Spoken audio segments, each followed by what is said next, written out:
According to the report published on the Sunday Times, Secretary to the Ministry of Energy, KDR Olga, has revealed the funds would be used to pay part of the interest relating to loans worth $2.081 billion owed by the Ceylon Petroleum Corporation to the People's Bank and the Bank of Ceylon.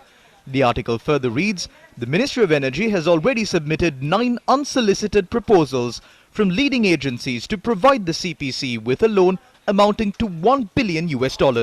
Although the Ministry of Energy had held talks with the state banks of Japan and China to secure the $1 billion loan, talks had broken down due to Sri Lanka's current economic crisis. Gammanpilla is saying that the loans to the Bank of Ceylon and the People's Bank cannot be repaid. Do you know how much that loan is? It is $2 billion. Now the Secretary to the Ministry, Madam Olga, is saying that we have to go for an unsolicited loan of $1 billion. I too served as the treasurer of a leading bank in Sri Lanka. We get emails from various countries. Most of those emails are from Nigeria. They say we can give you $500 million or $600 million. These are all money laundering, black money turned into clean money.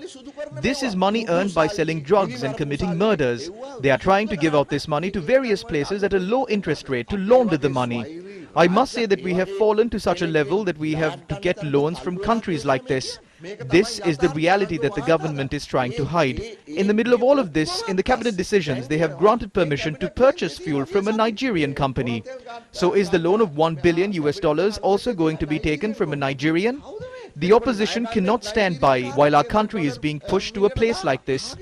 These are not things that civilized people do. Our country has never taken a loan of $1 billion from unsolicited bids. We have never done this. If Sri Lanka becomes famous as a country for money laundering, who will come here?